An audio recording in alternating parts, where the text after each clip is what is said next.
Hi, in this video we will be discussing the effects of shear stress on a non-Newtonian fluid. As we may remember, a non-Newtonian fluid can behave as a liquid or a solid, depending on the stress applied. Its flow properties are not described by a single value of viscosity. Also seen in class was the definition of shear force, which is a force acting in the direction parallel to the surface of which a body is moved upon. Now, the non-Newtonian fluid that will be explained today is Oobleck, named after the children's book Bartholomew and the Oobleck by Dr. Seuss. The fluid is shear thickening, meaning it becomes more viscous when a shear force or stress is applied. It is made with cornstarch and water in a 2:1 ratio, and food coloring is optional. It may look something like this. In the next clip, I will demonstrate that when a shear force on the Oobleck is low, it will act like a liquid, whereas if the Oobleck experiences quick external shear forces, it will act like a solid. Here, Oobleck is experiencing a low shear force, causing it to act like a liquid. And as you can see here, it is experiencing a quick external shear force, causing it to act like a solid.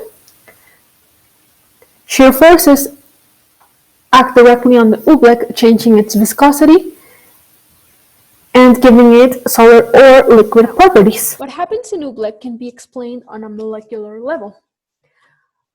The particles of cornstarch are much smaller than the particles of sand, meaning that smaller particles will be experiencing effects bigger ones typically do not. For example, the influence of electric charge.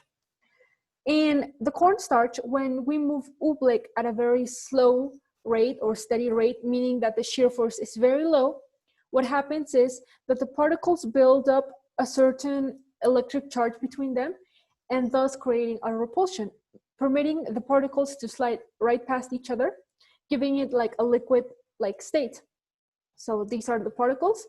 They create a repulsion, meaning that they cannot come closer together, and this will allow them to slide like this.